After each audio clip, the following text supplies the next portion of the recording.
തദ്ദേശ സ്വയംഭരണ സ്ഥാപനങ്ങളിലേക്കുള്ള തെരഞ്ഞെടുപ്പ് പ്രചാരണ പ്രവർത്തനങ്ങൾ അവസാന ഘട്ടത്തിലേക്ക്. 3 മുന്നണികളും വിജയ പ്രതീക്ഷയിൽ.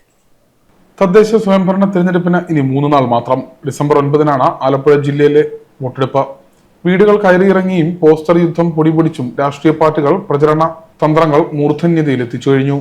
ഗ്രാമങ്ങൾ തോറും വൈകുന്നേരങ്ങളിലെ കോർണർ മീറ്റിംഗുകൾ, ബൂത്തുകളിൽ ഒത്തുകൂടിയുള്ള കണക്കെടുപ്പ്, പരസ്യങ്ങൾ പോരാത്തിടത്ത് ആ കുറവ് നികത്തൽ തുടങ്ങിയ പ്രവർത്തനങ്ങൾ ഊർജിതമാണ്. വികസന കുതിപ്പിന്, വികസന തുടർച്ചയ്ക്ക്, ക്ഷേമ ഐശ്വര്യപൂർണമായിട്ടുള്ള ജീവിതം ജനങ്ങൾക്ക് പ്രദാനം ചെയ്യാൻ ഇടതുപക്ഷ ജനാധിപത്യ മുന്നണിയെ വിജയിപ്പിക്കുവാൻ ജനങ്ങളാകെ തീരുമാനമെടുത്തു കഴിഞ്ഞിരിക്കുകയാണ്. എല്ലാ വാർഡുകളിലും ഡിവിഷനുകളിലും ആവേശകരമായിട്ടുള്ള മുന്നേറ്റമാണ് LDF അനുകൂലമായി ഉണ്ടായിക്കൊണ്ടിരിക്കുന്നത്. സംസ്ഥാന LDF സർക്കാർ, ആരാധ്യനായിട്ടുള്ള പിണറായി സർക്കാർ മുന്നോട്ട് വയ്ക്കുന്ന വികസന കാഴ്ചപ്പാടുകൾ എല്ലാം ഫലപ്രദമായി നഗരപ്രദേശങ്ങളിലും ഗ്രാമപ്രദേശങ്ങളിലും എത്തിക്കുവാൻ നഗരഭരണവും ഗ്രാമങ്ങളുടെ ഭരണവും ഇടതുപക്ഷ ജനാധിപത്യ മുന്നണിയുടെ കൈകളിൽ തന്നെ സുരക്ഷിതമായി ഉണ്ടാകണമെന്ന് പൗരസമൂഹം ആകെ ആഗ്രഹിക്കുകയാണ്. കേരളത്തിൻ്റെ സമഗ്രമായ പുരോഗതിക്കും ഐശ്വര്യപൂർണമായ ജീവിതം ജനങ്ങൾക്ക് പ്രദാനം ചെയ്യുവാനും LDF ഗവൺമെൻറ് നടപ്പിലാക്കിയിട്ടുള്ള പരിപാടികളിൽ ജനങ്ങളാകമാനം അത്യധികം ആകൃഷ്ടരും അത്യധികം സന്തോഷവാന്മാരുമാണ്. അത്യധികം സന്തോഷത്തോടുകൂടി LDF ഗവൺമെൻറ്റിൻ്റെ പദ്ധതികളെ ജനങ്ങൾ സ്വാഗതം ചെയ്യുകയാണ്. ഈ തെരഞ്ഞെടുപ്പിൽ മുന്നോട്ട് വയ്ക്കുന്ന വാഗ്ദാനങ്ങളെല്ലാം കൃത്യമായി LDF പാലിക്കും എന്നുള്ള ഉറപ്പ് ജനങ്ങൾക്കാകെ ഉണ്ട്. LDF മുന്നോട്ട് വെച്ചിട്ടുള്ള എല്ലാ വാഗ്ദാനങ്ങളും എല്ലാ തദ്ദേശ സ്വയംഭരണ സ്ഥാപനങ്ങളിലും ഭരണത്തിൽ വന്നിടത്തുകളെല്ലാം കൃത്യതയോടുകൂടി ഇടതുപക്ഷ ജനാധിപത്യ മുന്നണി അത് പാലിച്ചിട്ടുണ്ട്. ഇപ്പോൾ ചേർത്തല നഗരത്തിൻ്റെ ഹൃദയത്തിൽ സ്ഥിതി ചെയ്യുന്ന താലൂക്ക് ഹെഡ്ക്വാർട്ടേഴ്സ് ആശുപത്രി, ആ ആശുപത്രിയുടെ പണ്ടത്തെ പരിതാപകരമായ അവസ്ഥ UDF ചേർത്തല മുനിസിപ്പാലിറ്റി ഭരിച്ചപ്പോൾ ഉണ്ടായിരുന്നതാണ് ആ അവസ്ഥ. ആ അവസ്ഥയ്ക്ക് മാറ്റമുണ്ടാക്കാൻ വേണ്ടിയിട്ടുള്ള പരിശ്രമങ്ങൾ നടത്തി അതിപ്പോൾ ഏകദേശം പൂർത്തീകരണത്തിലൂടെ എത്തുകയാണ്. 6 നില കെട്ടിടം അവിടെ പൂർത്തീകരിച്ചു കഴിഞ്ഞു. വിവിധ ഡിപ്പാർട്ട്മെൻറ്റുകളെല്ലാം ഭംഗിയായി പ്രവർത്തിക്കുന്ന തരത്തിൽ ഫുൾ സ്വിങ്ങിൽ ആശുപത്രിയുടെ പ്രവർത്തനം ഏതാനും ദിവസങ്ങൾക്കകം ഉദ്ഘാടനം ചെയ്യപ്പെടുകയാണ്. അതുപോലെ പ്രൈമറി ഹെൽത്ത് സെൻ്ററിൻ്റെ പ്രവർത്തനങ്ങളും മെച്ചപ്പെടുത്തിയിട്ടുണ്ട്. ആരോഗ്യ പരിപാലന രംഗത്തും അതുപോലെ തന്നെ വിദ്യാഭ്യാസ മേഖലയിലും ശ്രദ്ധേയമായ പുരോഗതി കൈവരിക്കുന്നതിന് വേണ്ടിയിട്ട് LDF ഭരണം ആത്മാർത്ഥമായി പ്രവർത്തിക്കുകയാണ്. അന്തിമഘട്ടത്തിലേക്ക് പ്രചരണം അടുക്കുവാൻ ഏതാനും ദിവസങ്ങൾ മാത്രം അവശേഷിക്കവേ അടിയൊഴുക്കുകളെ 3 മുന്നണികളും ഭയക്കുന്നുണ്ട്. സംസ്ഥാന സർക്കാരിന്റെ പ്രവർത്തന മികവിനൂന്നി LDF പ്രചരണത്തെ മുന്നോട്ട് കൊണ്ടുപോകുമ്പോൾ UDF സംസ്ഥാന കേന്ദ്ര സർക്കാരുകളെ ആക്രമിച്ചാണ് പ്രചരണത്തിന് കൊഴുപ്പ് കൂട്ടുന്നത്. പെൻഷൻ്റെ കാര്യത്തിൽ അത് തന്നെയല്ലേ, നമ്മൾ സംസ്ഥാന ഗവൺമെൻറ് അധികാരത്തിൽ വരുമ്പോൾ പറഞ്ഞ് 2500 രൂപയുടെ പെൻഷൻ വർദ്ധിപ്പിക്കും, 2500 രൂപയായി പെൻഷൻ കൊടുക്കുമെന്ന് പറഞ്ഞു. 4 വർഷത്തിന് ശേഷം 400 രൂപ വർദ്ധിപ്പിച്ചതിന് ശേഷം അത് 2000 ആയുള്ളൂ. അതിപ്പോൾ കൊടുക്കാൻ തുടങ്ങാൻ പോകുന്നേ ഉള്ളൂ, കൊടുത്തിട്ടില്ല.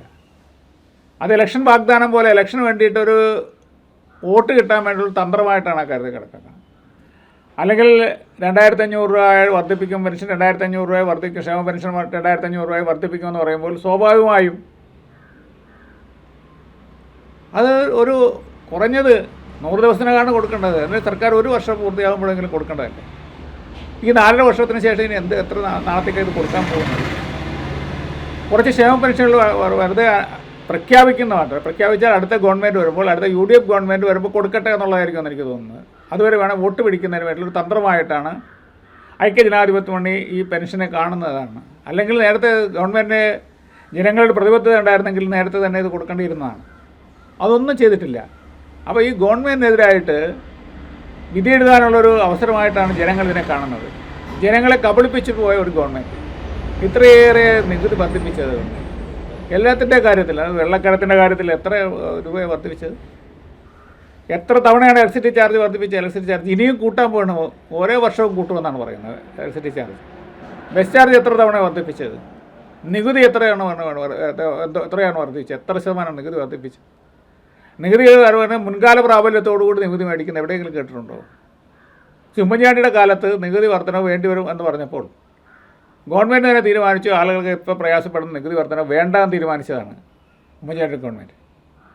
ഈ ഗവൺമെൻറ് വന്നതിന് ശേഷം നികുതിയുടെ കൊള്ളയല്ല നടത്തുന്നത്, നികുതി കൊള്ളയെന്നാണ് അതിന് പറയുന്നത്. എല്ലാ വിധത്തിനുമുള്ള നികുതികൾ മേടിക്കുക എന്നുള്ളത്. ഗവൺമെൻറ് വരാൻ നേരത്ത് പറഞ്ഞാൽ നിത്യോപയോഗസാധനങ്ങളുടെ വില കുറയ്ക്കുമെന്ന് പറഞ്ഞ് നിത്യോപയോഗസാധനങ്ങളുടെ വില കുറച്ചോ? ഒന്നും കുറച്ചില്ല. മദ്യനയത്തിൻ്റെ കാര്യത്തിലാണെങ്കിൽ മദ്യവിമുക്തി എന്ന് പറഞ്ഞാൽ സർക്കാർ പണം മുടക്കും, എന്നിട്ട് ബാറുകൾ അനുവദിക്കും.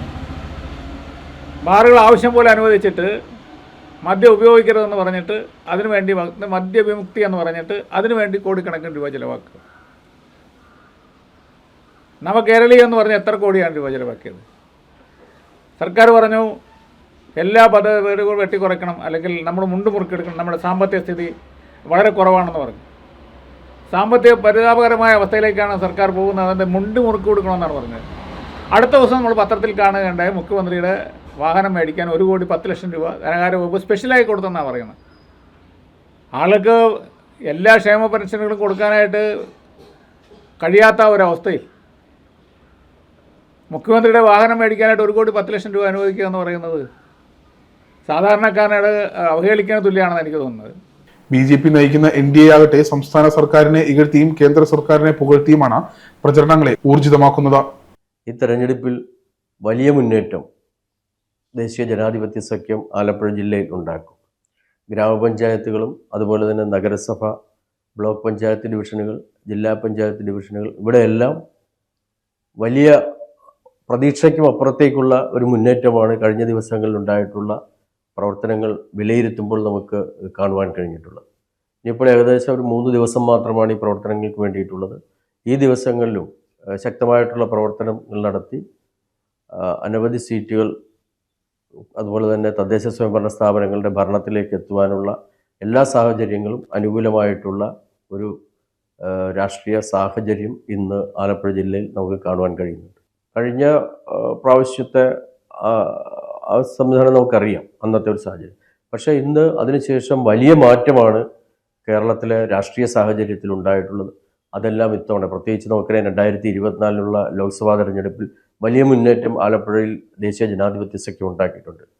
അതുപോലെ തന്നെ ആ ഒരു സാഹചര്യം ഇന്നും നിലനിൽക്കുക. അതുകൊണ്ട് അതിനേക്കാൾ വലിയ മുന്നേറ്റമാണ് ഈ തെരഞ്ഞെടുപ്പിൽ ഭാരതീയ ജനതാ പാർട്ടി പ്രതീക്ഷിക്കുന്നത്. എല്ലാ ഗ്രാമപഞ്ചായത്ത് ഡിവിഷനുകളിലും എല്ലാ തലങ്ങളിലും BDJS-ഉം ഭാരതീയ ജനതാ പാർട്ടിയും ഒന്നിച്ച് നിന്നുകൊണ്ടാണ് പ്രവർത്തിച്ചുകൊണ്ടിരിക്കുന്നത്. യാതൊരുവിധ പ്രശ്നങ്ങളും മുന്നണിക്കകത്ത് ഇതുമായി ബന്ധപ്പെട്ട് ഇല്ല. ആലപ്പുഴ ജില്ലാ പഞ്ചായത്തിലെ 23 ഡിവിഷനുകളിലേക്കും 3 മുന്നണികളും മത്സരിക്കുന്നുണ്ട്. അതുപോലെ തന്നെയുള്ള മത്സര ചിത്രമാണ് 12 ബ്ലോക്ക് പഞ്ചായത്തുകളിലേക്കുമുള്ളത്. 6 മുനിസിപ്പാലിറ്റികളിലും ചിത്രം വ്യത്യസ്തമല്ല. 72 ഗ്രാമപഞ്ചായത്തുകളും തിരഞ്ഞെടുപ്പ് ചൂടിലിരിക്കുകയാണ്. ചില വാർഡുകളിൽ NDAക്ക് സ്ഥാനാർത്ഥികളില്ല. അതേസമയം UDF-നും LDF-നും വിമത ശല്യങ്ങളും ഇല്ലാതില്ല. ഞായറാഴ്ചയോടെ പരസ്യ പ്രചരണം അവസാനിക്കും. അതുവരെ പ്രവർത്തകർക്ക് പോരാട്ട വീര്യമേറിയിരിക്കും. തിങ്കളാഴ്ച നിശബ്ദ പ്രചരണമാണ്. ചൊവ്വാഴ്ച വിധിയെഴുത്തും.